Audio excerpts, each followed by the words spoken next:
Um privilégio estar no tabernáculo também foi um pouco inesperado para mim. Eu, sabendo que esta noite era a noite da comunhão, sempre gosto, se estiver por perto em qualquer lugar, de participar da comunhão. Porque acho que todos os cristãos deveriam almejar tomar a comunhão, pois Jesus disse, se não comeres, não tens parte comigo. Portanto, sempre um grande privilégio vir ao tabernáculo. Então, esta noite, o irmão Neville disse que estava um pouquinho rouco e queria que eu falasse à nossa congregação. Eu lhe disse que ficaria feliz em fazê-lo. Também gostaria de anunciar que amanhã à noite é a reunião dos homens, os administradores, amanhã à noite, e os homens de negócios aqui da igreja, na reunião habitual deles de segunda-feira à noite, tem uma decisão a tomar com o empreiteiro. Acho que todos entendem que nosso projeto foi aprovado e poderemos construir a igreja.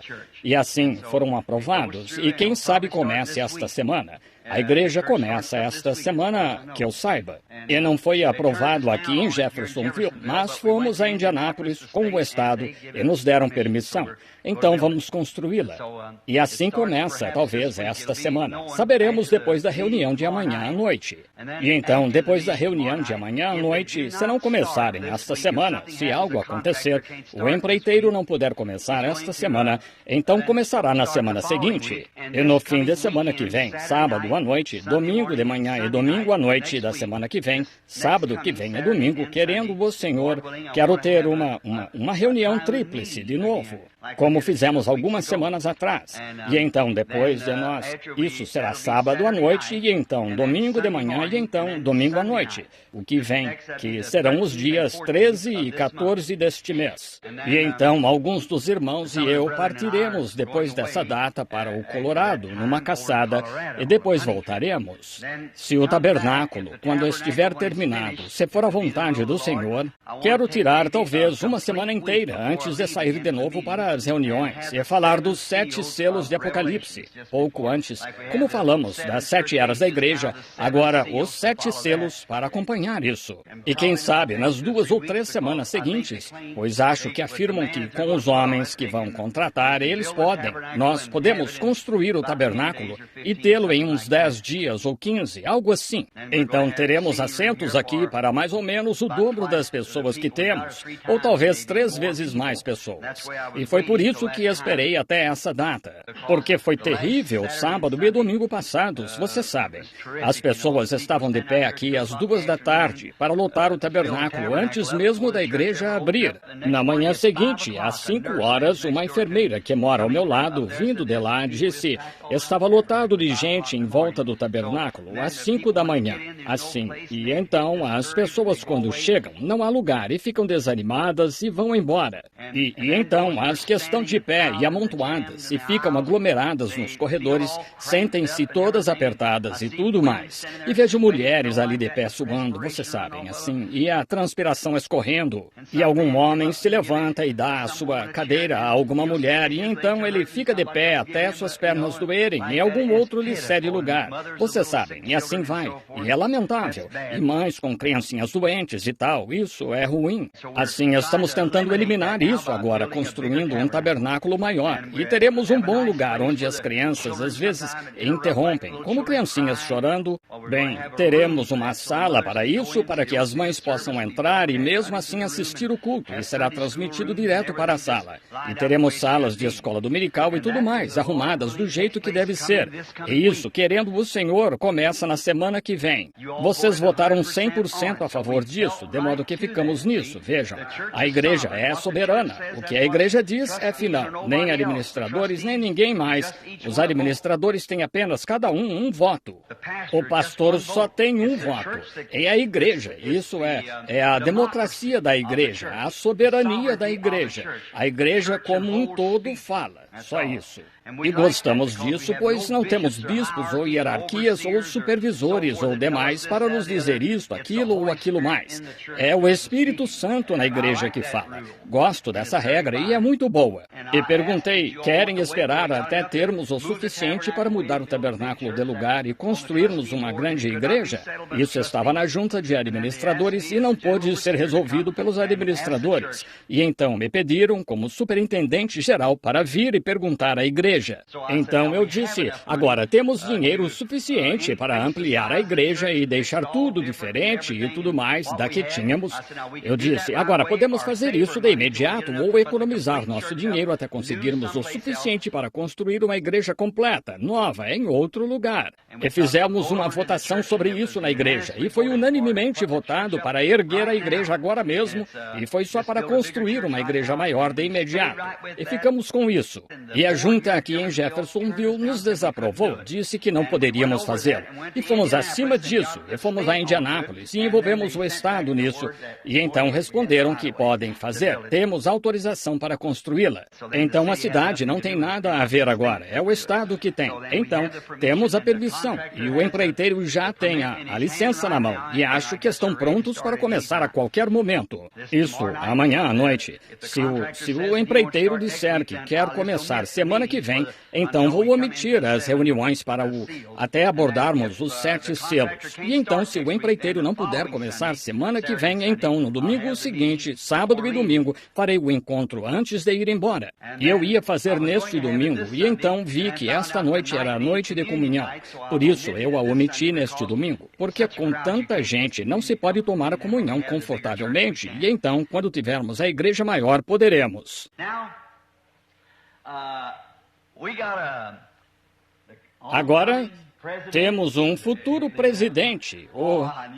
Vocês sabem o que quero dizer. Foi entregue à família Hickerson não faz muito. E nossa irmã, que é pianista, queira vir e nos dar um pequeno acorde no piano de Vai Buscar, por favor, ou algum corinho desse tipo. Este cavalheirinho da família Hickerson, que foi aguardado por tanto tempo, chegou. Um garotinho muito bom e com certeza é uma joia para os Hickersons. E eles são todos joias para nós. Nós os amamos e eles são realmente nosso irmão e irmã. Estamos agradecidos por este pequenino ter nascido na família deles, o que com certeza revolucionou a família. E queiram o pai e a mãe trazer esse garotinho agora para a dedicação. Agora, a Escritura diz, traziam-lhe crianças, meninos, para que lhes impusesse a mão e os abençoasse. Agora, há pessoas no mundo que creem no que chamam de batismo infantil. E isto é, elas pegam estas criancinhas e não as batizam de forma alguma, pois só aspergem água nelas. Agora, não achamos isso em nenhum lugar da Bíblia, onde tenham aspergido alguém, adultos, muito menos crianças. Portanto, o batismo é uma confissão de que uma obra interior da graça foi feita, e as criancinhas não têm conhecimento do pecado. Portanto, quando Jesus morreu na cruz, ele morreu para tirar o pecado do mundo. E quando o bebê se torna um ser humano e nasce neste mundo, não tem pecado próprio, portanto, não tem de se arrepender. Mas quando chega a esse ponto, o sangue de Jesus Cristo tira esse pecado. Claro, o bebê nasce em pecado, formado em iniquidade, vem ao mundo falando mentiras e é pecador por natureza. Mas o sangue de Jesus Cristo faz expiação por isso. Mas quando a criança chega à idade da consciência e sabe o que é certo e errado, então tem de se arrepender pelo que fez. Seu pecado agora é o pecado, assim como nasceu em pecado, é o pecado humano. O pecado agora é o pecado que Adão e Eva cometeram, e esse foi omitido por Deus pelo sangue de Jesus Cristo. Agora, o bebê não tem pecados dos quais se arrepender, até que peque, então ele tem de se arrepender, estão vendo? E quando ele se arrepende, então é o momento de ser batizado. E então, ele é batizado por imersão. Até então, seguimos as instruções da Bíblia que traziam a Jesus criancinhas para que lhes impusesse as mãos e as abençoasse. Este amável pai, esta noite, traz este bebezinho ao pastor e a mim para dedicação. E sentem que, colocando-o nas mãos dos representantes de Cristo, estão colocando-o nas mãos de Cristo. Então, pela fé, levamos o bebê a Deus para dar graças por trazê-lo aqui e pedimos a Deus que o abençoe, o que chamamos de dedicação de crianças. Agora, vocês sabem como eu cuidaria dos meus próprios filhos. Tenho uma garotinha na glória esta noite, e ela foi dedicada ao Senhor aqui no altar. Tenho um garotinho e uma garotinha sentados lá atrás esta noite que ainda não foram batizados. Uma de 11, estive conversando com ela sobre isso hoje, Sara, para batismo. E José só tem 7 anos, portanto ainda é jovem demais para isso, até que, se ele desejasse e dissesse ser Deus colocando isso em seu coração, eu o faria então. Mas, como crianças, eu só as dedico ao Senhor, pois é o ensino bíblico disso. Irmão Neville, por favor, acompanhe-me agora até esse belo menino. Eu temia que... É Holland? Holland? Sim, Holland Jr. Stephen Holland. Bem, isso é ótimo. Pensei que estivesse dormindo. Essa é a natureza dos Hickerson, algo acontecendo. Eu ouvi outro dia, disse o presidente e tal. E claro, foi muito pouco para ele, vejam, falar dele como presidente. Como está? Bem, sei que este é um tesouro para qualquer mãe piedosa, vocês não acham? Muito lindo. E agora, irmão Hickerson e irmã Hickerson, como servo de Cristo, como seu pastor, levo este bebê pela fé aos braços de Jesus Cristo, em cujos braços vocês desejam colocá-lo. Inclinemos a cabeça enquanto o pastor e eu ficamos aqui com as mãos sobre o bebê. Nosso Pai Celestial, na Bíblia traziam-te criancinhas para que pudesses impor as mãos nelas e abençoá-las. E em verdade, Senhor, elas eram abençoadas. E agora, para seguir teu exemplo, as coisas que tu fizeste, nós tentamos estritamente, Senhor, lendo a Bíblia e seguindo o exemplo exatamente como tu fizeste. E este pai e esta mãe, irmão e irmã Hickerson, nossos amados discípulos aqui no tabernáculo, trazem-nos esta porçãozinha de alegria que tu deixaste aos cuidados deles. Veio de ti, Senhor. Tu lhes deste esta criança e agora desejam entregar sua pequena vida a ti, para ser de serventia a ti. Rogo que abençoes esta criança, que tu lhe des uma vida longa, que viva, se possível, para ver a vinda do Senhor. Rogo que a abençoes onde quer que esteja. Que seja criada em um lar cristão, pois nasceu em um. E que continue neste lar, que o pai e a mãe cheguem a ver o bebê no púlpito, se possível, pregando o Evangelho. Eles preferem vê-lo assim, Pai, do que no trono da Casa Branca ou em qualquer outro lugar, pois são teus servos e desejam que a vida do bebê seja uma dedicação e uma bênção à obra de Deus. Agora rogo, Pai, que abençoes o menino, e que a graça de Deus venha sobre ele e que seja saudável e feliz por toda a sua vida. E que o pai e a mãe estejam vivos quando crescer. Pedimos de novo, abençoa-o, pois o abençoamos em teu nome. E agora, pequeno Stephen Holland Hickerson, eu te entrego a Jesus Cristo para que as bênçãos que pedimos venham sobre ti. Seja saudável e forte, meu irmãozinho, e que vivas para glorificar a Deus. Em nome de Jesus Cristo pedimos. Amém.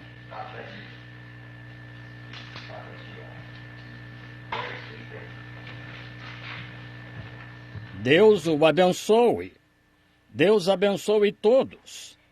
Um bebê muito lindo. Where we'll never grow, never grow, in the land where we'll never grow, never grow, never grow, in the land where we'll never grow.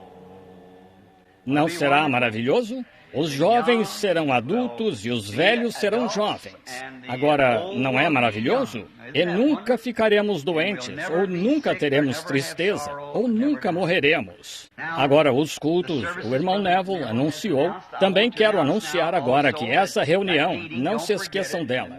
E as reuniões das quais ele falou. Também uma senhora Ford, que vinha à igreja anos atrás. Acabei de levá-la à sua filha alguns dias atrás, e tinha 80 anos e foi encontrar-se com o Senhor ontem à noite, às 8 horas, eu acho.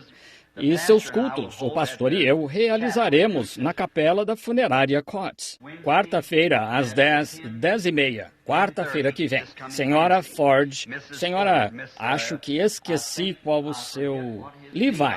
Senhora Levi Ford. A nossa é a mãe de Lloyd Ford, que vocês veem em meu livro, que ele ia guardar aquele traje de escoteiro para mim, e só restou uma perna para mim. Agora, é a mãe do rapaz. Assim, o outro dia eu a levei lá e orei com ela, a pobre anciã, e ela foi encontrar-se com o Senhor Jesus. Agora, querendo o Senhor, eu tinha algo aqui para anunciar que os cultos, se forem na semana que vem, se eu os coloquei aqui, ou pelo menos achei que coloquei, sobre o que eu ia falar no próximo culto da semana que vem. Se achei que coloquei neste livro, não sei se coloquei ou não. Sim, aqui está. Querendo o Senhor, sábado à noite, quero pregar sobre o tema Por que um homem influencia a vida de outro? E domingo de manhã quero pregar sobre o coroamento da pirâmide. E domingo à noite quero pregar sobre meu guia, o tema meu guia, para este próximo domingo à noite. Agora, que o Senhor abençoe essas coisas e me ajude, visto que estive ausente e só um pequeno contexto para falar. Agora, esta noite, queremos nos apressar e ver algumas coisas. Por sinal, tenho uma carta aqui que acabou de chegar pelo correio, que Billy pegou faz pouco, que alguns irmãos estão em Michigan. E isso vem da associação ministerial que está havendo muitas coisas. É isso o que deixa as coisas confusas, vejam, que afirmam aqui que alguns irmãos lá disseram que eu os enviei lá e estão pregando que os homens devem deixar a esposa e procurar sua companheira espiritual e que sou perfeitamente infalível, que não há nada... Algumas das coisas mais terríveis que já se ouviu. E a associação ministerial tomou conhecimento disso e estão me escrevendo uma carta sobre isso e que eu os enviei lá e isso está causando muita confusão. E alguns deles profetizando e dizendo que um homem deveria deixar esta esposa e ir se casar com aquela. Agora, esta igreja sabe que não apoiamos um absurdo destes. Nós cremos na Bíblia. Cremos que quando um homem toma uma mulher, essa é a sua esposa, é só a morte pode separá-los. Só isso. Não cremos em uma coisa dessas. Também não cremos em amor livre. Não cremos nessas coisas. Cremos plenamente na Bíblia e somente nela. Assim, vou fazer uma cópia desta carta e dar minha resposta e publicá-la nas revistas. E isso esclarecerá. Espero que esclareça, de qualquer modo, a resposta a eles.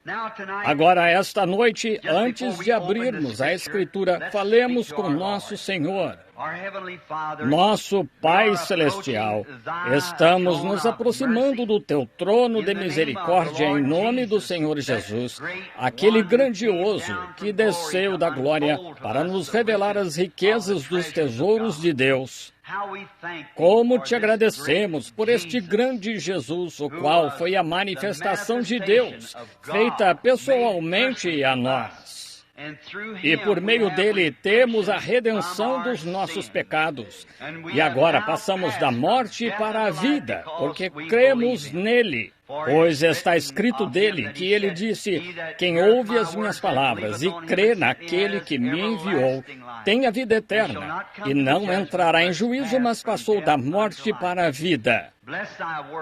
Abençoa as tuas palavras esta noite, Senhor, e estamos aqui para tomar a comunhão daqui a pouco. Cristãos, concidadãos do reino, se reunirão em volta dos altares. E aí tomarão o que chamamos a comunhão, a pequena porção de sacramento que tu nos deixaste, para mostrar que cremos que tu morreste pelos nossos pecados e ressuscitaste ao terceiro dia, e estás vivo para sempre, e fazendo isso até que voltes, conforme as Escrituras como nos é ordenado. Santifica nosso coração dos maus pensamentos e de tudo o que fizemos que foi contrário à tua grande vontade. Pai, perdoa-nos e dá-nos da tua graça esta noite. Parte para nós agora o pão da vida na palavra, enquanto lemos e falamos sobre ela. Em nome do Senhor Jesus pedimos. Amém. Agora, no livro de Apocalipse, começando com um versículo só, desejo ler o versículo 20, ou o versículo 1 do capítulo 20. E vi descer do céu um anjo que tinha a chave do abismo e uma grande cadeia na sua mão. Agora, gostaria de falar, se fosse para chamar de texto ou tirar um contexto deste texto, pelos próximos 20 ou 25 minutos, gostaria de chamar de a chave da porta. Agora, não quero chamar de chaves, pois Pedro recebeu as chaves do reino, mas quero chamar disto a chave da porta. E então, logo a seguir, gostaria de fazer uns pequenos comentários sobre a comunhão antes de a tomarmos esta noite. Agora, uma chave. Noto aqui, como lemos, que este anjo desceu do céu, tendo a chave na mão. Creio que é Apocalipse 13 ou 19.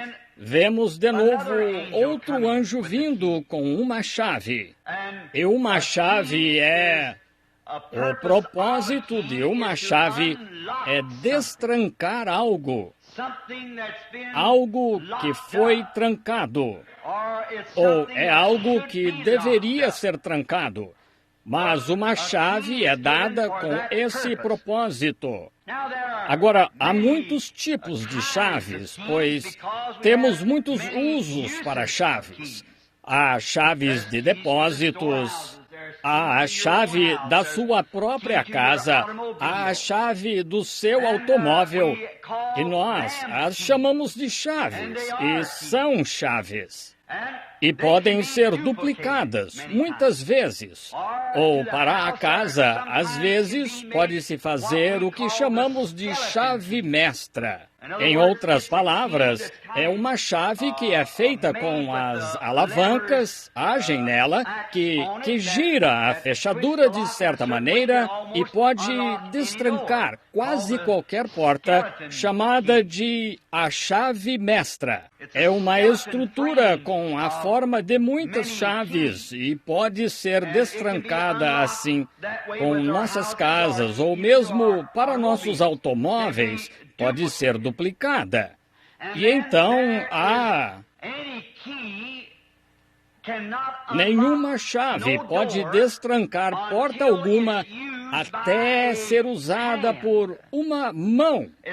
Tem de haver algo para usar a chave.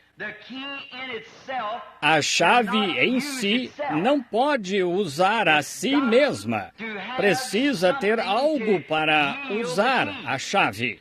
É como este microfone pelo qual estou falando. Este microfone é mudo. A menos que haja algo para falar através dele, ele não pode falar por si mesmo. Precisa ter algo para falar através dele.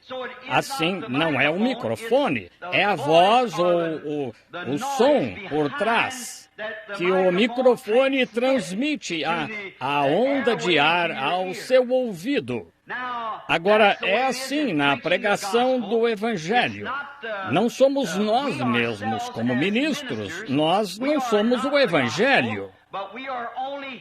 Mas somos apenas transmissores que transmitem a voz de Deus através do nosso intermédio como homens ao ouvinte. Uma visão é igual. Não tenho nenhuma visão da qual falar para a igreja no momento, mas se o Espírito Santo me mostrasse primeiro uma visão, então eu transmitiria essa visão àquele a quem é dirigida. Assim, não foi a visão não fui eu. Foi Deus que deu a visão e eu agi como transmissor para levar a mensagem da visão ao povo. Agora, uma chave é a mesma coisa. Perdoe-me. A chave só deve ser segurada pela mão que destranca a porta. Vejam, tem de ser uma mão. Agora, e a chave da qual falarei esta noite, só uma mão pode segurar esta chave, que é a mão da fé. É a única coisa que pode segurar esta chave. Irmãos seguram outras chaves e é preciso uma mão de fé para isso. Agora, consideremos a chave do conhecimento. Agora, um homem precisa, se está tentando acumular conhecimento, vejam, agora, há uma chave para isso. Há um jeito que este homem tem de abrir. Ele tem de estar para conseguir seus livros e seu aprendizado, e ele não pode, ninguém pode aprender por ele. Podem ensinar, mas ele tem de aprender. E o único jeito de poder fazer isso é tendo de pegar essa chave, que algo ali que revela revela a ele o conhecimento que ele está buscando. E há pessoas que podem tentar tocar piano ou música, elas não sabem exatamente como fazer isso, mas poderiam ir lá e o professor poderia passar lição após lição e elas nunca aprenderiam. Elas não conseguem segurar essa chave desse mistério, como o ritmo e os sons da afinação e tal ressoam. Requer-se a chave.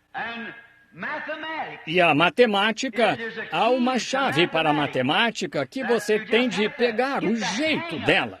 Já vi homens que conseguiam tomar 4 fileiras de números e que punham os dedos, cada dedo numa fileira de números e só desciam assim por talvez 5 ou 6 números de profundidade e colocavam a resposta embaixo, calculando 4 fileiras de cada vez, em qualquer lugar, de 1 a 9. Bem, tenho dificuldade em calcular uma fileira, a menos que eu tenha suficientes dedos das mãos e dos pés para contar.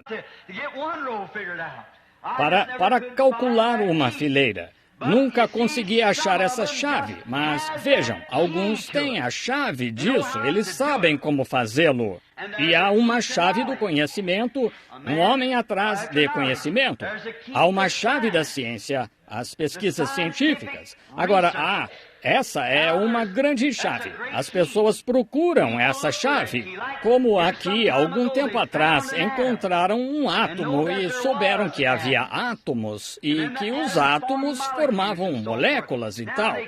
Agora, começaram a pesquisar. Alguém acreditava que se esse átomo mantinha tudo junto, se o átomo pudesse ser girado, isso tiraria o que o estava segurando e o partiria. Pois tudo é sustentado por um átomo, sabemos disso. Agora, essa coluna é sustentada por átomos. Você permanece inteiro por causa dos átomos. A grama, as árvores, tudo está unido por átomos. Bem, se esse átomo, virando todos para um lado, se pudesse ser partido e revertido, então ele destruiria. E agora, grandes cientistas acreditavam que isso poderia ser feito. E trabalharam, e ficaram hora após hora, e semana após semana, ano após ano, até que finalmente o conquistaram. Foi, creio eu, Thomas Edison, na questão da luz, que dizem que esse homem tinha o conhecimento para poder fazer luz com a eletricidade. Ele é o inventor da lâmpada. E ele nem ia dormir à noite. Ele pegava um sanduíche na mão e fazia sua refeição. E sentava-se lá e pensava e trabalhava. Em algum lugar bem no fundo da mente, algo lhe dizia que ele conseguiria. E é isso? É uma chave que pode abrir o caminho. Não faz muitos anos, houve um homem que cria ter talento para escrever histórias em quadrinhos. Ele acreditava que tinha a chave na mão e ele morava no Kansas. Ele foi ao editor do grande jornal em Kansas City e levou alguns dos seus escritos. E o editor disse: o senhor não tem. Não adianta tentar. Não consegue. Mas isso não o satisfez. Ele sabia que tinha. E voltou várias vezes, tentando. Mas ele, o editor, o rejeitava. Por fim, ele foi a outros lugares e o rejeitaram, dizendo: o senhor não tem, não consegue. Mas ainda assim, ele cria que conseguiria. E é assim, ele tem algo na mão. Por fim, ele conseguiu a tarefa de escrever um pequeno roteiro para, creio eu, o editorial ou algo para uma igreja. Algum tipo de historinha em quadrinhos para a igreja. E ele alugou uma pequena garagem infestada de ratos ou camundongos, onde os ratos corriam por todo lado e tudo mais em seus papéis.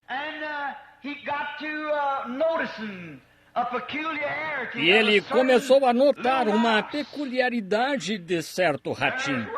Foi daí que nasceu a história de Mickey Mouse. Agora é um Walt Disney multimilionário.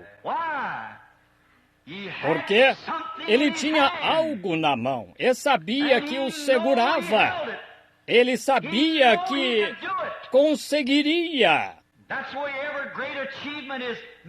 E é assim que toda grande conquista é feita, quando homens e mulheres têm algo na mão, que sabem que conseguem.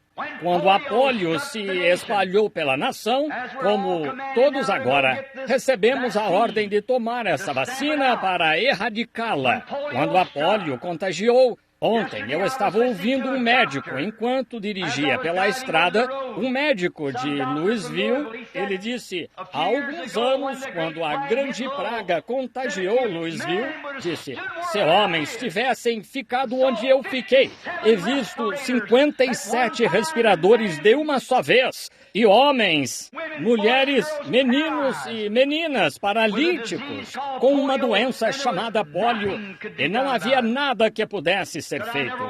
Disse: nunca mais quero ver algo assim.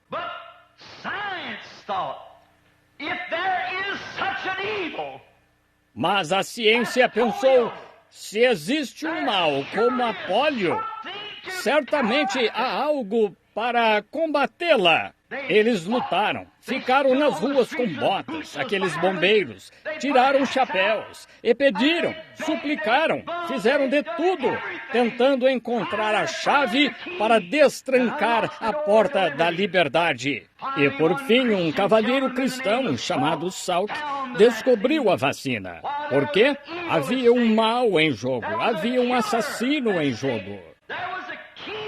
Havia uma chave em algum lugar que poderia destrancar a liberdade de novo para o homem. E a vacina Salk foi o grande tratamento. Oh, o que a chave pode fazer? A vacina foi produzida e agora estão erradicando a polio com esta vacina. Pois era questão de nunca se cansar e nunca desistir. Aquela chave estava em algum lugar. Havia algo que imunizaria contra isso e estavam decididos a encontrá-lo. E se há um mal como pólio, difteria, varíola, febre amarela, tétano, trismo e tal, que a ciência pôde combater esses males dia e noite até que encontraram uma imunização para isso, porque é mau, é assassino. Quanto mais há uma chave da salvação para um homem que está na prisão do pecado. Há uma chave dessa porta para libertar os homens disso. Uma chave, geralmente, quando vira a fechadura e quando você encontra uma chave, tem de ser para algum tesouro, algo que valha a pena, ou você nem mesmo a trancaria. Se não vale a pena trancar, deixe para lá. Mas quando vale a pena trancar, assim, uma chave geralmente é a indicação de algo ou a forma de entrar em algo que vale a pena. A chave é para isso que ela serve. Agora, ela destrancará algo que vale a pena. Agora, lemos em São João, capítulo 10, que Jesus disse: Eu sou a porta do aprisco. Eu sou a porta. Não uma porta. A porta. A única porta. Eu sou o caminho, o único caminho, a verdade e a vida, e ninguém vem ao Pai senão por mim. Eu sou a porta do aprisco, e todos os que vêm antes de mim são inimigos, ladrões e salteadores. Ele é a porta do aprisco. Ele é a porta da salvação. Debaixo do céu, nenhum outro nome há dado pelo qual devamos ser salvos, somente pelo nome de Jesus Cristo. Nenhuma igreja, nenhuma denominação, nenhum credo, nenhuma doutrina de nada, somente através do nome de Jesus. Essa é a chave. Não é de se admirar que Pedro pudesse usar uma delas no dia de Pentecostes. Eles queriam saber como entrar por essa porta. Ele usou a chave. E só há uma chave, pois só há uma porta. Eu sou a porta. E Pedro tinha a chave dela. E disse: arrependei-vos cada um de vós e seja batizado em nome de Jesus Cristo para perdão dos vossos pecados. E recebereis os tesouros de Deus. É a chave da porta. E Jesus é a porta. Só há uma porta para a cura. E Jesus é essa porta. Só há uma porta para a paz. Sim, a minha paz vos dou. Ele é a única porta para a paz genuína. Você pode achar que tem paz. Você pode acumular dinheiro suficiente para comprar sua casa. Pode acumular dinheiro suficiente para comprar roupas para seus filhos, ter o que comer. Mas pode ter acumulado popularidade suficiente para ser popular entre as pessoas. Mas quando tira os sapatos à noite e se apronta para deitar, só há uma coisa que pode lhe dar paz. Ou seja, se você soubesse que vai morrer essa noite, só há uma paz. Isto é, Jesus é a paz. Ele é a nossa paz. Ele é a nossa cura. Eu sou o Senhor teu Deus, que sara todas as tuas enfermidades. Ele é a porta do céu. E não há outra porta ou outro caminho, senão através de Jesus Cristo. Ele é a porta do céu. E agora, Jesus é a porta de todas estas coisas. E a fé é a chave que destranca a porta. Agora, se Jesus é a porta de todas estas promessas de Deus, fé em sua obra consumada destranca todas as portas para todo tesouro que há dentro do reino de Deus. Entendem? A chave é... Fé é a chave que destranca cada promessa que ele faz. A chave da fé faz isso. Fé em sua obra consumada. É sobre estas chaves que estamos falando. Agora, em Hebreus, capítulo 11, tenho uma grande lista deles anotados aqui, desses heróis da fé. Foi a chave da porta que fechou a boca dos leões. Foi a chave, a fé, que destrancou as prisões.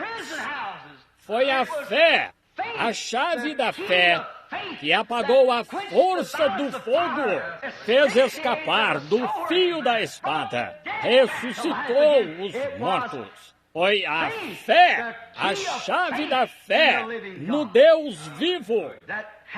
Essa mão, esse homem, essa mulher que pode tomar essa chave da fé, que pode destrancar cada promessa que Deus fez.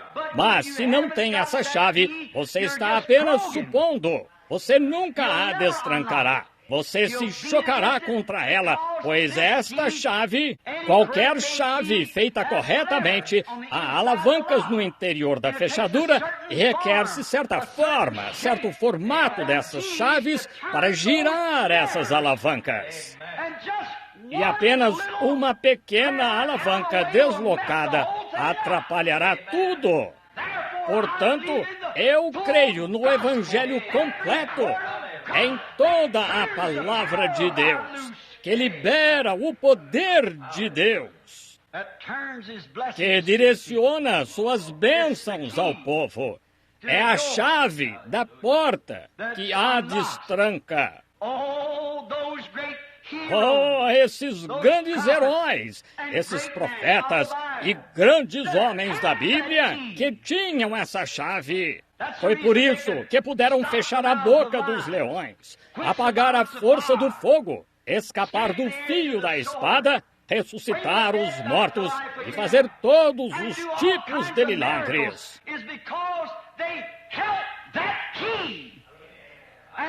Foi porque eles seguravam essa chave e sabiam que funcionava, pois era uma chave nascida da Escritura. Agora, se estou me aventurando com uma chave de credo, não sei o que fará. Se dizem, minha igreja ensina isto, tenho minhas dúvidas quanto a isso. Mas quando a Bíblia ensina isso, e tenho a chave da fé na mão, ou no coração, que diz, essa é a palavra de Deus, isso apagará a força do fogo. Destrancará a cura para os enfermos. Destrancará a salvação para os perdidos. Tenho de ir à porta. Tudo é em seu nome. Tudo quanto fizerdes por palavras ou por obras, fazei tudo em seu nome, sabendo que a chave que você tem é a fé. Pois é uma chave feita pela Escritura. Agora, se é uma chave de credo, chave denominacional, não sei o que fará. Mas se for uma chave da Escritura, ela destrancará, pois Deus disse que sim. Agora, não é de se admirar que puderam deter a força do fogo e tal. Eles tinham a chave. Ao primeiro aceno de cabeça de Deus a um desses profetas, nada podia detê-lo. Ele não tinha de fazer como às vezes faz comigo, insistindo várias vezes, e talvez com vocês, espero que não, mas fica me dizendo, vá fazer isto, e então você vai cambaleando, então vá fazer isto, e volte e faça de novo. Você não fez certo. Só um pequeno aceno de cabeça. Só eles podiam sentir o Espírito lhes dizendo, é o que deve ser feito. E nada ia detê-los. Irmão, eles fecharam a boca dos leões, escaparam do fio da espada, apagaram o fogo, fizeram de tudo. Apenas um pequeno aceno de cabeça de Deus, pois eles tinham a chave na mão, essa grande fé. Eles fizeram coisas para Deus, porque nada os detinha. Oh, Quão glorioso! Como o jovem certa vez chegou a um irmão idoso que era um ancião piedoso, um antigo profeta de Deus, e ele ouvia esse homem testificar constantemente falando da bondade de Deus e como Deus era e o que Cristo era, e continuava falando. Por fim, esse jovem ia ser ordenado no ministério. Então ele chegou a este velho sábio, ele disse: Senhor, quero lhe fazer uma pergunta. Ele disse: pergunte, jovem. Ele disse: Cristo significa literalmente tanto para o Senhor quanto o Senhor diz que significa? Ele disse: ele significa mais para mim do que eu poderia ter fôlego para falar. Aí está. O que foi isso?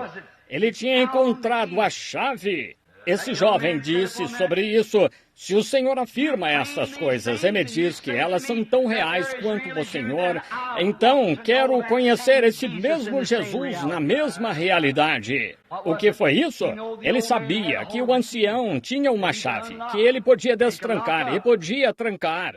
Sabem, uma chave que tranca também destranca, entendem? Pode se desligar ou ligar. Isso mesmo, a mesma chave que tranca, destranca. A chave que destranca pode trancar. E é mesmo, vejam, pois funciona nos dois sentidos.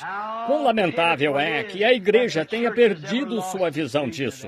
Que triste foi quando a igreja se vendeu aos credos, como fizemos hoje, e agora chama para se unirem. Vimos que a grande hierarquia romana e as demais vão se unir agora, vão mudar alguns programas. Achei que não mudariam, mas vão mudar mesmo assim. Dar a cada sacerdote o poder de um papa e onde quer que ele esteja e tal. Quão lamentável que a igreja tenha se vendido a dogmas em vez de a palavra, estão vendo? Foi aí que deixaram a chave, bem aí. É por isso que os grandes milagres e sinais não são feitos entre as pessoas hoje, que antes havia.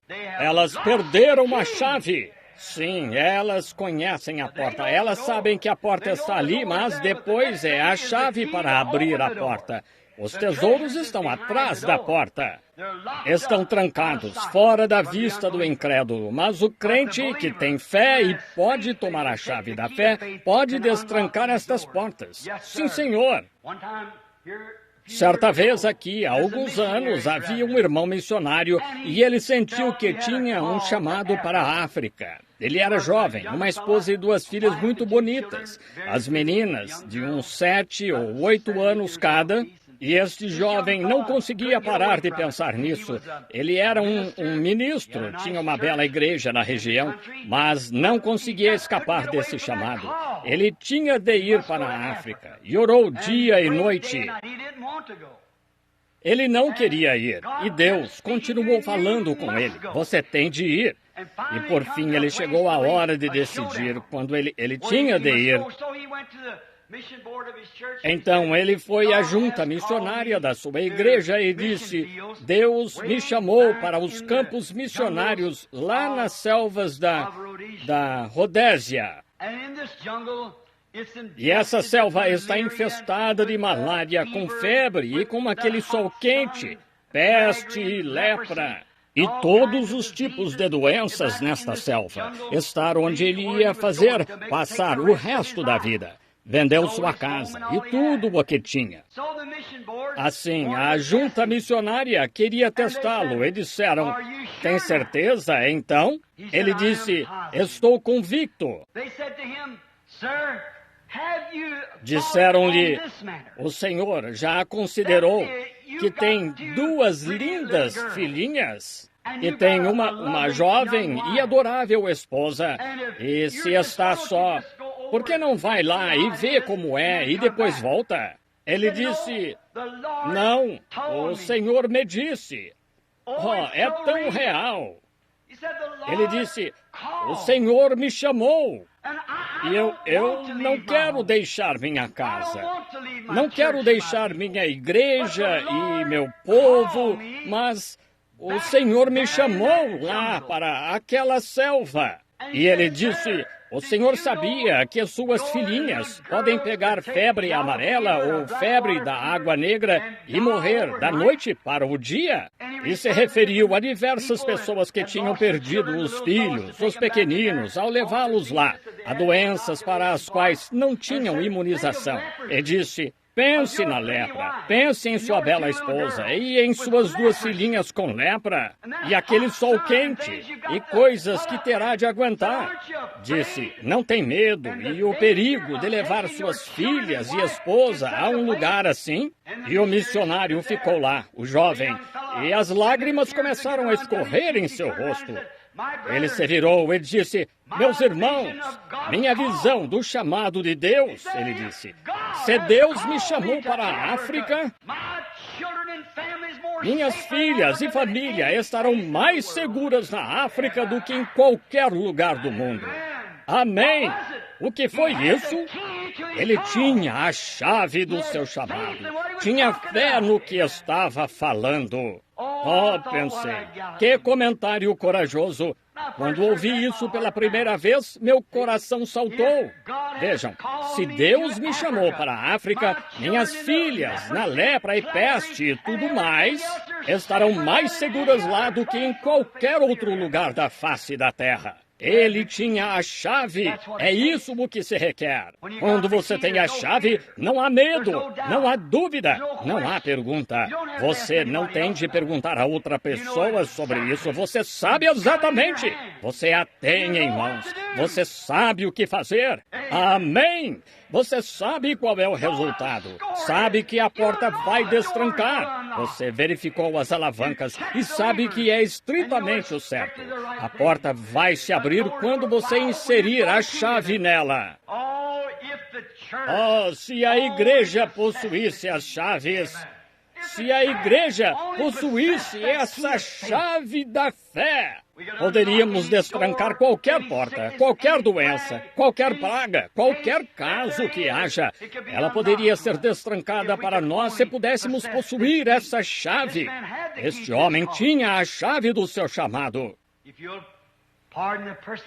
Se me permitem um testemunho pessoal, lembro-me de uns 15, 17 anos atrás agora, quando o Senhor me disse lá no Rio, quando ele desceu naquela coluna de fogo, cuja foto vocês veem, e falou comigo e disse: tu levarás esta mensagem ao redor do mundo. E me lembro em Greensmill, quando ele falou comigo, e fui e disse ao pastor, e ele me disse, Billy, o que você comeu aquela noite? Você teve um pesadelo. Ele disse: volte para o seu trabalho. Você está trabalhando na companhia de serviços públicos. Tem um bom emprego. Volte e cuide das suas coisas, filho. Disse: você teve um pesadelo. Você comeu algo. Isso não me intimidou nem um pouco. Quando comecei com os cultos de cura, muitos de vocês aqui se lembram da minha mensagem naquela manhã, como Davi foi ao encontro de Golias. Foi sobre o que preguei. E me disseram, ele disse, no dia da ciência moderna, quando temos todos os tipos de pesquisa médica, quando temos os melhores médicos, quando a igreja há muito se esqueceu da cura divina e coisas de muitos anos atrás, como vai encarar um grande gigante assim? Como vai sair diante dos metodistas, batistas, presbiterianos e tal, e até os pentecostais, que se esqueceram disso há muito tempo e adotaram seus credos? Como vai encarar, sem denominação ou nada mais, para apoiá-lo? O que vai fazer, Bill? De alguma forma, isso não me intimidou, nem um pouco, pois eu tinha uma chave na mão. Eu disseram, ninguém acreditará em você, você não terá como fazê-lo, ninguém acreditará em você. Eu disse, não me importa, tenho certeza de uma coisa. Deus me chamou e devo ir, porque Deus me chamou. Eu segurei a chave. Ele me chamou, ele me mostrou, ele me contou. E vi sua presença quando ele me comissionou e a chave estava lá. O pastor disse, com uma instrução de 7ª série, e você vai pregar e orar diante de reis e monarcas? Eu disse, isso é segundo a palavra dele. Ano passado, mais ou menos nesta época, ou 1 ou 2 semanas antes, quando vim à igreja aqui, lhes disse que o Senhor Deus tinha me dado uma visão de fazer uma caçada e um certo animal que eu iria encontrar que teria chifres de 1 metro e 7 centímetros e a caminho de volta, depois de caçar esse animal, onde estaria a posição em que estaria, a caminho de volta, eu ia matar um urso grisalho. E fui a certa região e falei com um homem e ele disse, não conheço animal com essa aparência. E quanto a um urso grisalho, nunca vi um. Eu disse, mas tem de estar aqui em algum lugar. Assim, ele disse, nem vamos entrar em território de ursos. Estamos indo atrás de ovelhas, bem acima de onde a mata acaba. Bem, eu fui com ele. E no segundo dia lá, no exato lugar, bem onde o Senhor disse, lá estava o animal. Assim, quando fui e peguei o animal, e enquanto estávamos tirando a pele e os chifres e tal, ele disse, quero lhe perguntar algo. O irmão me disse 3 dias atrás, quando saímos do acampamento, que depois de ter atirado em certo animal, que no caminho de volta, o irmão mataria um urso grisalho. Eu disse, assim diz o Senhor. Disse, não estou duvidando, ele disse, pois meu irmão era epilético e o irmão nunca o tinha visto na vida quando esteve aqui certa vez. E me disse que aquele rapaz seria curado quando eu fizesse certa coisa, e foi. Ele disse, agora, mas irmão Branham, quero lhe perguntar. Ele disse, posso ver até lá embaixo, onde começa a mata, onde aqueles cavalos estão.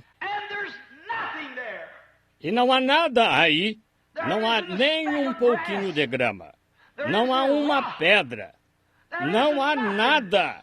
Musgo de caribu, que tem uns 5 centímetros de altura, acima de onde a mata acaba, por 1,5 quilômetros ou mais acima de onde a mata acaba. Disse, onde estará o urso? Eu disse, Deus é Jeová Jiré. Se ele me disse que haverá um urso lá, haverá um lá. Descendo a montanha, a cada 800 metros, mais ou menos, que nos aproximávamos, ele dizia, irmão Branham, já está na hora desse urso aparecer. Eu dizia, não se preocupe, estará aqui. E quando estávamos quase a uns 500 metros de onde os cavalos estavam, tivemos de descansar de novo, com os chifres pesados e tal nas costas, e ele olhou em volta de novo e vi seu rosto enquanto olhava para mim, como se no fundo do coração estivesse se perguntando. Vejam, ele esperava que estivesse lá, mas não tinha a chave.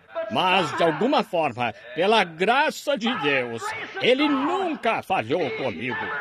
Quando ele me disse que haveria um urso grisalho lá, eu tinha a chave. Não duvidei nem um pouco. Nem um pouco. Virei-me para ele e disse, Bud, estará lá. E assim que me virei, lá estava o urso, de pé, bem acima de nós, a uns 800 metros. Ele colocou os binóculos, disse, Billy, verdade, é um grande urso grisalho.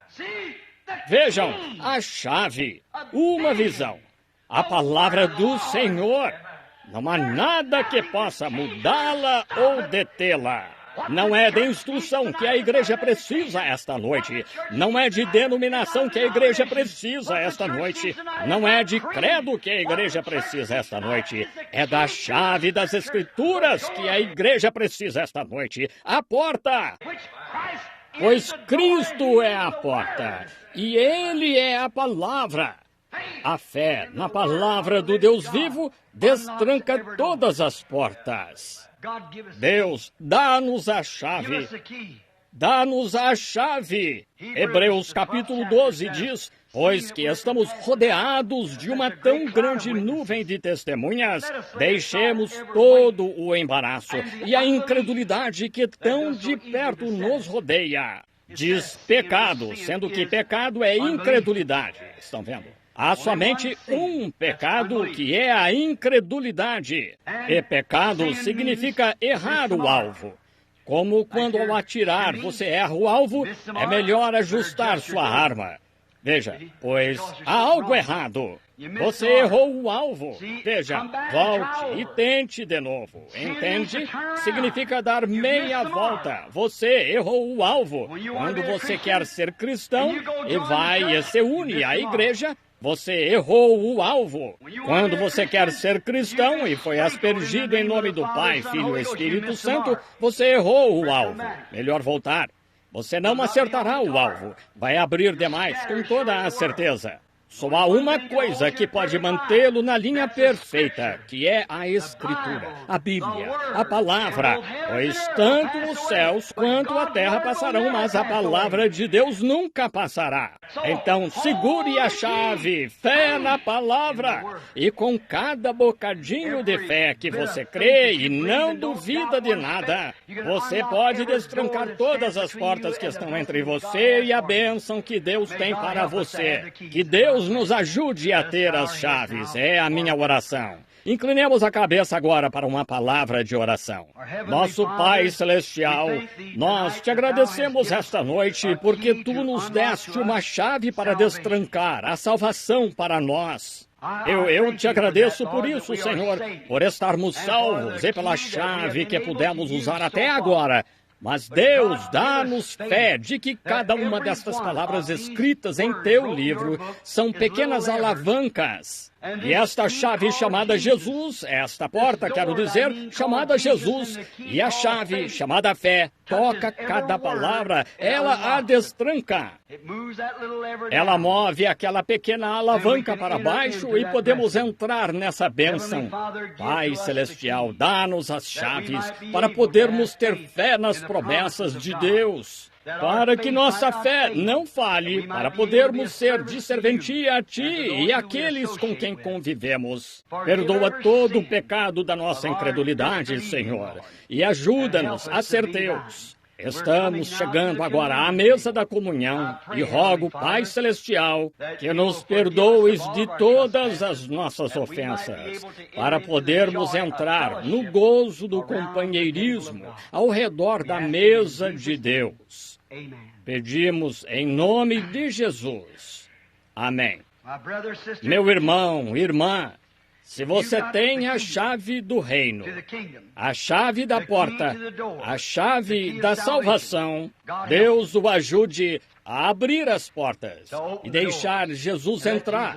Deixe que Ele lhe dê as coisas que você tanto deseja. Agora, por um momento antes de começarmos a ler sobre a comunhão, quero dizer algo porque é sobre a comunhão. E quando chegamos a este altar, só há um jeito de vir, que é se tivermos a chave da fé em nossas mãos, que nos permite saber que nossos pecados estão perdoados. E se não tivermos essa chave para destrancar essa porta de que nossos pecados estão perdoados, não temos direito à mesa do Senhor. Porque o que come e bebe indignamente, come e bebe para sua própria condenação, não discernindo o corpo do Senhor. Agora, isso é verdade. Acho que todos sabemos que hoje é o Dia Nacional da Comunhão. Este é o dia em que todas as igrejas tomam a comunhão. É o Dia Nacional da Comunhão em toda a nação.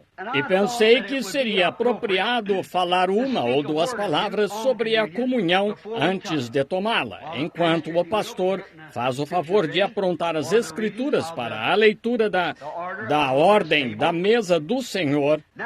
Agora, esta comunhão, agora não demorarei mais que uns 10 minutos. Esta comunhão que estamos para tomar tem sido a maior disputa entre todas as doutrinas da Bíblia. Essa foi uma das suas primeiras disputas na igreja primitiva. E hoje, os protestantes, os episcopais e metodistas e muitas das igrejas protestantes aceitariam de bom grado a doutrina católica romana, se pudessem superar o pequeno obstáculo da comunhão. Mas concordarão que o sacerdote se case e seja ministro. A Igreja Católica concordou com isso várias vezes em suas conferências e encontros. Eles concordam com isso e concordarão quanto a orações diversas e tal. A Igreja Protestante concordará com isso e os catecismos e tal. O pequeno altar aqui e ali, e a Igreja Católica está disposta a fazê-lo. Mas quando se tratou da comunhão, eles caíram ali. Qualquer um que já tenha lido a história sabe disso, mas, claro, no meu modo de pensar, eles teriam muito que abandonar antes que eu pudesse aceitá-lo. Vejam, porque não é a Bíblia. Mas quero que digam uma coisa à Igreja Católica. Sabiam que a Igreja Católica, no princípio, foi a Igreja Pentecostal Apostólica? Claro que foi. Foi o começo da igreja. E vejam aonde chegaram. Eles continuaram tirando a palavra e injetando dogmas. E se a igreja pentecostal existisse por mais 100 anos, estaria mais longe da Bíblia do que a igreja católica está hoje, pelo jeito que está indo agora.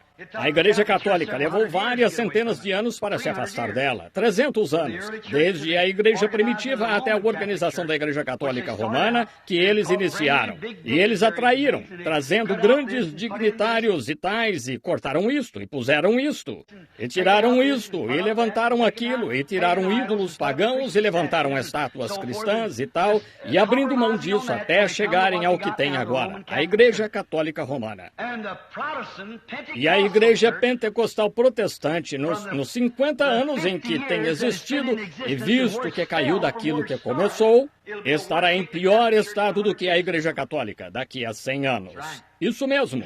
Essa é uma grande palavra para se dizer, mas vejam de onde eles caíram. Entraram direto na organização, entraram direto em abrir mão disso e daquilo e tudo mais, e lá vão eles, vejam, voltando diretamente. Mas comunhão é chamada a ceia do Senhor. Agora, muitas pessoas querem tomá-la pela manhã. Não disse na Bíblia que foi seu café da manhã. E como estas pessoas hoje, como elas ainda podem dizer ceia do Senhor e não praticam? Eles cortaram ceia e a omitiram e chamaram de jantar. Bobagem. Ceia. Agora, sempre uma disputa nos tempos bíblicos foi uma disputa, então. As pessoas entenderam mal a ceia do Senhor. Quando vinham à mesa, Paulo disse àqueles coríntios que eles vinham e se embriagavam à mesa do Senhor. Vejam, foi mal entendida nesse ponto. Ele disse, se querem comer, comam em casa. E outra coisa foi mal entendida, o que era pecadores e homens vivendo em pecado vinham e tomavam a comunhão. E isso foi mal entendido. Um homem que vivia com a mãe adotiva, e a igreja lhe contou sobre isso, ainda tomando a comunhão à mesa. E havia dissensões entre eles, e ainda estavam tomando a comunhão. Ele disse, entendo que vocês andam como os demais gentios, e há desentendimentos entre vocês, como há em especial na casa de Cefas e tal. Disse, vocês andam como os demais gentios. Vejam, foi mal entendida. A comunhão sempre foi mal entendida. Agora, eu poderia continuar com isso por horas, mas temos de ter esta comunhão e o lava-pés. Agora, eles omitiram o lava-pés por completo, com exceção de algumas denominações. Muitos pentecostais se afastaram totalmente disso, estão vendo? E ainda está na Bíblia do jeito que foi escrito, estão vendo? Agora, Roma não chama de comunhão, chamam de missa. É uma santa missa. Eles não tomam a comunhão, eles participam de uma missa. É uma missa, e uma missa certamente tira o verdadeiro significado da comunhão. Missa significa esperando. Eles participam de uma missa esperando que, fazendo isso na missa, Deus os perdoe de seus pecados. tomando o corpo literal de Cristo, o que o sacerdote converte no corpo e no sangue de Cristo, tomando isso, esperando que Deus omita seus pecados ao fazê-lo. É uma missa.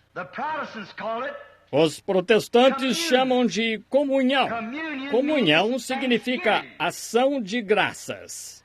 Que o protestante, o católico, está participando de uma missa, esperando que na missa Deus os perdoe de suas más ações. O protestante a toma com ação de graças pelo que já foi feito, com a comunhão com Deus, tendo comunhão com Ele, que já está feito. O católico está esperando que seja feito. O protestante diz que já está feito.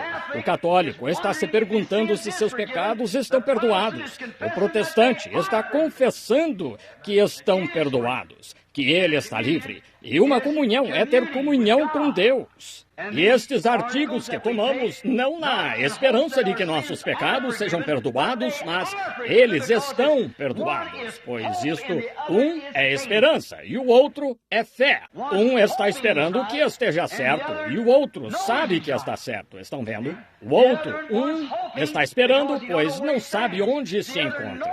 O outro sabe que está certo, pois sabe o que Deus disse. É isso. Essa é a diferença. Assim, quando você está apenas esperando, tenha cuidado.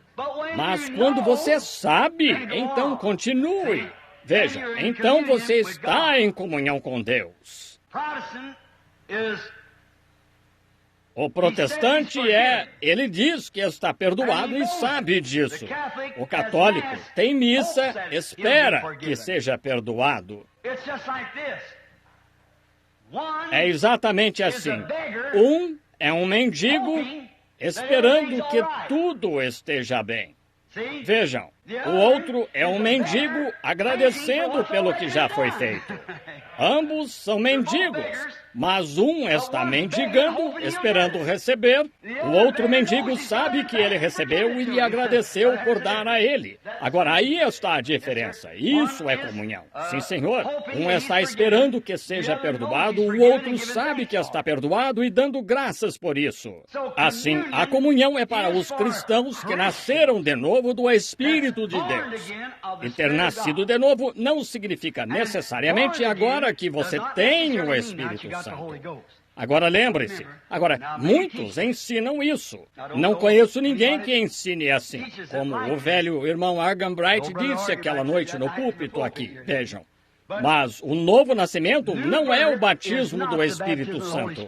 A Escritura não apoia isso. Eu penso que não. Veja, no meu modo de ver, entende? Eu creio que você nasceu de novo, e é por isso que uso a palavra batismo em nome de Jesus Cristo, mas não para regeneração.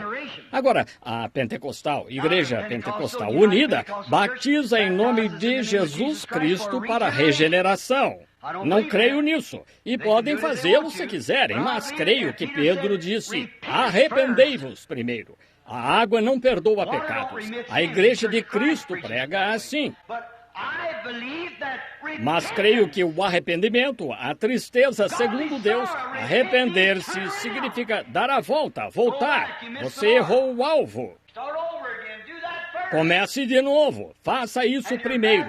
E seu batismo em água é apenas uma confissão externa de algo feito dentro de você. De que você aceitou a Cristo como seu Salvador. Acho que é só a igreja aqui esta noite que eu saiba. Não fico aqui o suficiente para saber quem vem ou não. Recebi uma pequena crítica aqui, não faz muito, por batizar um homem aqui no tanque, um idoso.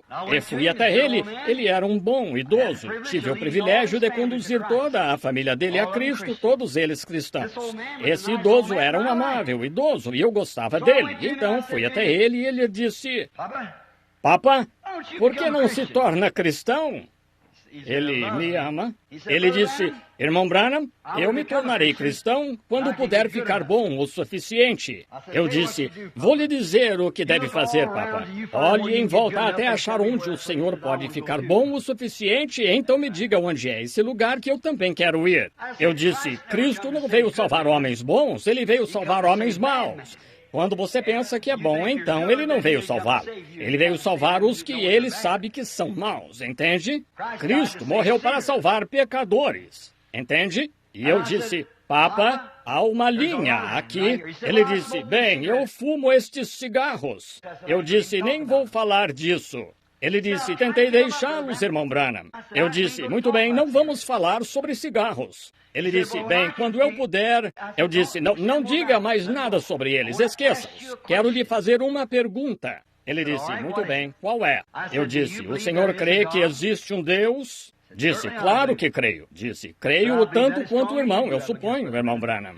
Eu disse, o senhor crê que esse mesmo Deus cruzou sua linhagem e se fez carne e habitou entre nós na pessoa de Jesus Cristo para salvar o homem? Ele disse, sim, eu creio nisso.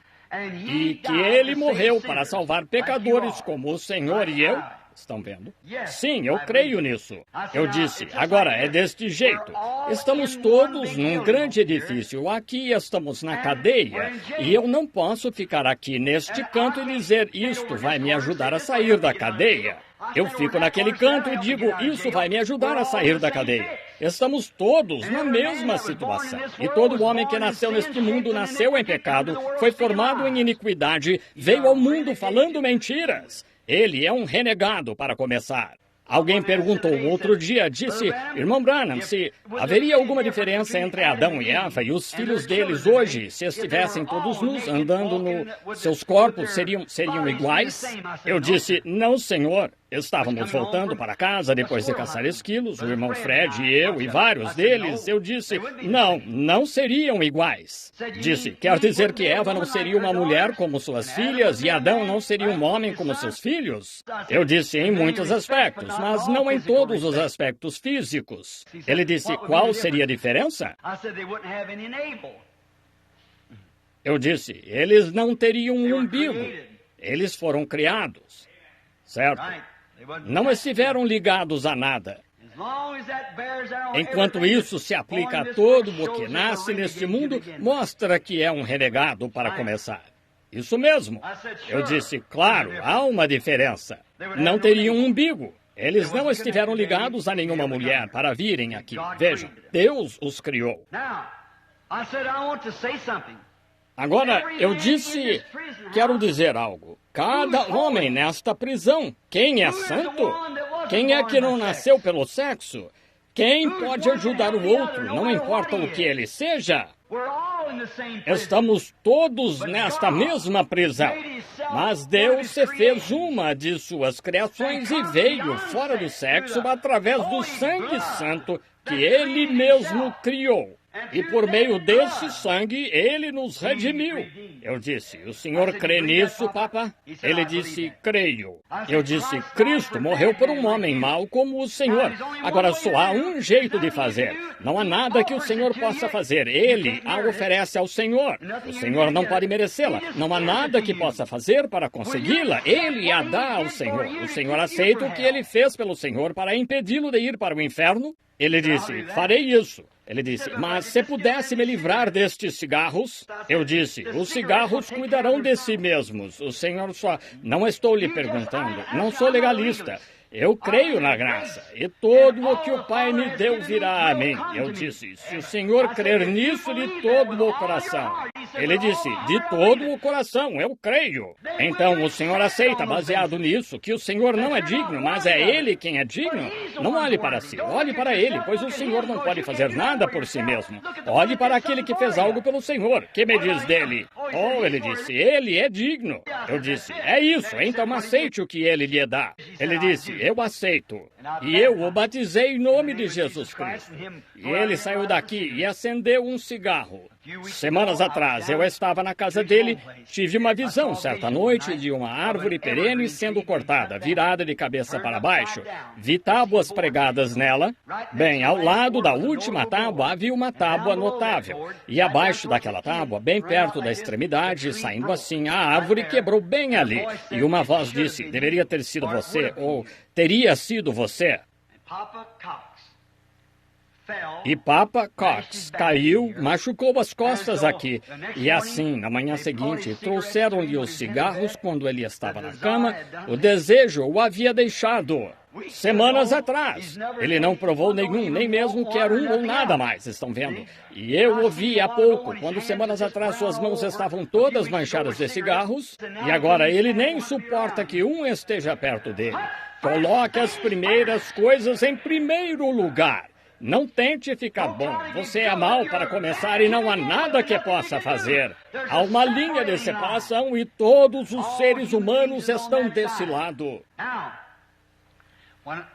Agora, quando nasci neste mundo, foi num santo matrimônio entre meu pai e minha mãe. Em seu ventre havia um óvulo. Nas glândulas de meu pai havia uma célula sanguínea. Minha vida consiste dessa célula sanguínea, não do óvulo da minha mãe, da célula sanguínea do meu pai. E quando aquela célula sanguínea entrou em seu devido lugar para se encontrar com o óvulo, quando o fez, a natureza foi ordenada por Deus a me dar um corpo. E então eu nasci na raça humana. Foi-me dada a oportunidade de tornar-me uma pessoa inteligente, como os seres humanos, em que eu poderia dirigir um automóvel ou poderia fazer coisas como os seres humanos. Andar, falar, dirigir um automóvel e tal. Foi-me dado isso porque nasci na família humana e recebi o poder da inteligência para ser um ser humano. Agora, quando nasci na família de Deus, vim pelo sangue. O sangue me deu vida. E então, depois que me tornei vivo em Cristo, Ele me batizou com o Espírito Santo e poder para ser filho de Deus. Agora, assim como eu podia andar, falar como um ser humano, dirigir meu carro como um ser humano, agora, quando recebo o Espírito Santo, recebo poder para expulsar os demônios, falar novas línguas, pregar o Evangelho, curar os enfermos. Estou batizado. Não nascido, mas batizado. Estavam reunidos no cenáculo, todos orando em seu nome. Foram batizados com o Espírito Santo e poder para servir veio. Amém. Você crê para a vida eterna e nasce de novo pela sua fé. Jesus disse em São João 5:24, quem ouve as minhas palavras e crê naquele que me enviou tem a vida eterna. Não o Espírito Santo, só tem a vida eterna. Ele nasceu na família de Deus e então é batizado no Espírito Santo com o poder da inteligência da fé para crer no Evangelho e colocá-lo em operação e fazê-lo agir certo. Amém. Então ele age como um filho de Deus. Então ele pode expulsar os demônios. Jesus disse, estes sinais os seguirão. Estão vendo? Em meu nome expulsarão os demônios, falarão novas línguas, pegarão nas serpentes, beberão coisas mortíferas. Vejam, ele recebe poder pelo Espírito Santo para fazer estas coisas. Agora, quando partiu, ele disse, convém-me que eu vá, porque se eu não for, o Espírito Santo não virá. Estão vendo? Então, quando ele vier, convencerá o mundo do pecado e ensinará justiça e vos anunciará o que há de vir. São as visões. Ele tomará as coisas que vos ensinei e as revelará a vós. As próprias palavras que ele veio. Ninguém pode entender a palavra sem o batismo do Espírito Santo. E quando um homem diz que tem o batismo do Espírito Santo e contesta que a palavra está certa, há algo errado. Paulo foi um crítico do Novo Testamento. O Novo Testamento não estava escrito. Paulo foi um crítico do cristianismo. Saulo. E quando recebeu o Espírito Santo, foi por 3 anos à Ásia e estudou as Escrituras, porque foi ensinado por Gamaliel, um grande mestre. Então, quando voltou, e 14 anos depois, foi se encontrar com Pedro em Jerusalém e constataram que estavam palavra por palavra no mesmo Evangelho. O mesmo Deus que fez Pedro pregar no dia de Pentecostes e lhes dizer para se arrependerem e serem batizados em nome de Jesus Cristo, esse mesmo Espírito Santo revelou isso a Paulo. E ele lhes disse em Atos 19, depois de já terem sido batizados por João, disse: vocês têm de ser batizados de novo em nome de Jesus Cristo. Entendem? Vejam, o Espírito Santo permanece em linha com as Escrituras. Sua fé nisso destranca todo o mistério. Amém. A Bíblia disse em 1 João 5:7, 3 são os que testificam no céu: o Pai, a Palavra, que era Cristo, e o Espírito Santo. Estes 3 são um. E 3 são os que testificam na terra: água, sangue, espírito. Estes 3 não são um, mas concordam em um. Agora, você não pode ter o Pai sem ter o Filho. Não pode ter o Filho sem ter o Espírito Santo. Eles são um. Mas pode ser justificado sem ser santificado. E pode ser santificado sem ter o Espírito Santo. A santificação é pelo sangue. Através do sangue vem a vida. Entende? E o Espírito Santo é o poder de Deus. Veja, o poder dado à igreja. Recebereis o quê? Virtude. Atos 1:8. Depois disso, o Espírito Santo virá sobre vós. Recebereis virtude. Não nascereis de novo. Recebereis virtude depois do Espírito Santo vir sobre vós. Então sereis minhas testemunhas em Jerusalém, Judeia e Samaria, até os confins da terra. Está vendo? Você recebe virtude depois de receber o Espírito Santo. Mas primeiro você deve receber o Espírito Santo, e esse é o poder de Deus. Veja, para manifestar e demonstrar. Você é como você era humano e aprendeu a falar e a andar e a fazer as coisas que um humano faz. Quando é batizado com o Espírito Santo, vocês recebem poder para agir como filhos e filhas de Deus. Não é de se admirar que as pessoas agem e procedem como hoje. Elas nunca foram cheias do Espírito Santo. Se tivessem sido, elas agiriam diferente. Elas afirmam que foram, mas Jesus disse: pelos seus frutos os conhecereis. Então, como pode fazê-lo? Veja, está tudo enredado, está vendo? Mas voltemos aos fatos. Agora, se você anda direito e afirma ser cristão, nós o convidamos esta noite à mesa do Senhor. Hoje, sem dúvida, a comunhão foi tomada por toda a nação, alguns de um jeito e alguns de outro. Mas acho que o melhor jeito de fazer isso é seguir as Escrituras, justo como fizeram nas Escrituras. Acho que seria suficiente. Está com sua Bíblia, irmão Neville? O irmão Neville agora lerá as Escrituras. In the 11th chapter of 1 Corinthians, beginning at the 23rd verse. Porque eu recebi do Senhor o que também vos ensinei, que o Senhor Jesus, na noite em que foi traído, tomou o pão, e tendo dado graças, o partiu e disse: tomai, comei, isto é o meu corpo que é partido por vós. Fazei isto em memória de mim. Semelhantemente também, depois de cear, tomou o cálice, dizendo: este cálice é o Novo Testamento no meu sangue. Fazei isto todas as vezes que beberdes em memória de mim. Porque todas as vezes que comerdes este pão e beberdes este cálice, anunciais a morte do Senhor até que venha. Portanto, qualquer que comer este pão ou beber o cálice do Senhor indignamente, será culpado do corpo e do sangue do Senhor. Examine-se, pois, o homem a si mesmo, e assim coma deste pão e beba deste cálice. Porque o que come e bebe indignamente, come e bebe para sua própria condenação, não discernindo o corpo do Senhor. Por causa disto, há entre vós muitos fracos e doentes e muitos que dormem. Porque se nós nos julgássemos a nós mesmos, não seríamos julgados. We are chastened of the Lord, Mas quando somos julgados, somos repreendidos pelo Senhor para não sermos condenados com o mundo. É sempre uma coisa tão santa, uma coisa tão sagrada. Creio que devemos inclinar a cabeça agora em oração silenciosa. Orem por mim, eu orarei por vocês. Oremos uns pelos outros para que Deus seja misericordioso conosco, criaturas indignas.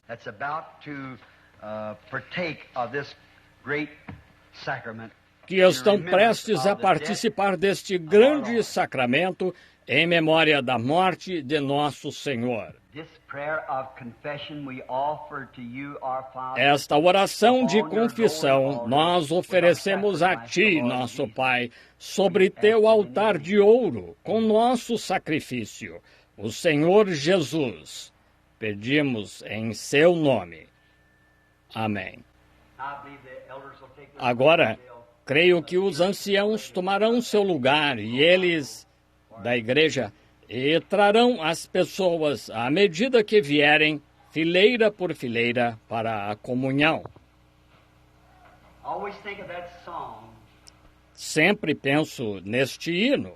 Amado Cordeiro moribundo, teu precioso sangue nunca perderá seu poder, até que toda a igreja resgatada de Deus seja salva para não mais pecar. Inclinemos a cabeça.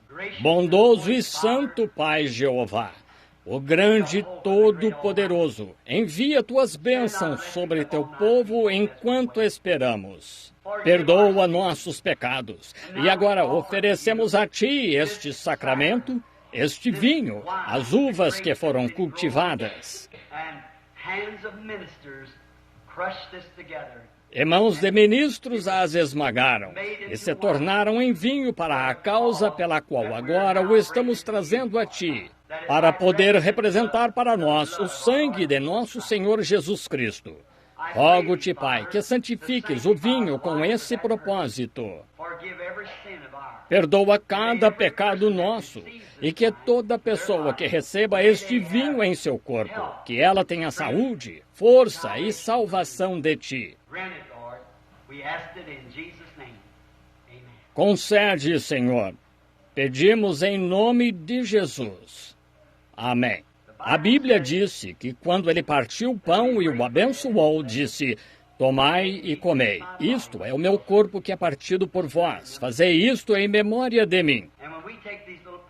E quando pegamos estes pedacinhos de pão coxa, que é feito sem fermento, é feito por cristãos, é feito porque ele representa o corpo de Cristo. Entendemos que foram os discípulos do dia de Cristo, ou do dia da igreja, que pegaram estas porções e prepararam a ceia, na última ceia de Cristo. E ao longo da Bíblia, foram os discípulos que ministraram estas coisas ao povo. E hoje, nossos discípulos modernos, nossos irmãos aqui da igreja, discípulos desta causa, ministram ao povo. E eles pegarão estas porções e as darão ao povo. E agora, quando receber este pão, lembre-se, ele representa o Cordeiro. Há muitos anos, quando o Cordeiro de Israel foi assado no fogo e comido com ervas amargas, o povo teve força. Seus sapatos nunca se gastaram, suas roupas nunca se gastaram durante toda a jornada até chegarem à Terra Prometida. Que Deus nos mantenha saudáveis, felizes, servindo-o até chegarmos à Terra Prometida que Ele nos deu. Oremos. Bondoso Pai Celestial, enquanto falo esta noite daquele santo e santificado corpo de nosso Senhor, em quem habitou a plenitude da divindade, quando penso naquele corpo estando ferido e surrado e o sangue escorrendo, suas costas e suas costelas expostas, os açoites de alto a baixo em suas costas. Quando penso neste pão áspero e batido que o representa, isso vem de novo ao nosso coração. Colocamos nosso coração, Senhor, sobre o teu altar esta noite. Perdoa-nos, ó Deus. E que este pão partido, ao entrar na boca destes teus servos, que reconheçam que foi teu precioso corpo que foi moído e ferido, e pelas pisaduras fomos sarados, concede, Senhor. Santifica este pão kosher com o propósito a que se destina. Pedimos em nome de Jesus. Amém. Esperem um pouco. It is not closed communion. Every Christian believer is welcome to the table of the Lord to have this fellowship with us.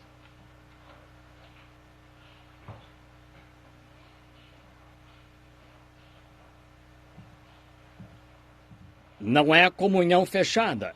Todo crente cristão pode vir à mesa do Senhor para ter este companheirismo conosco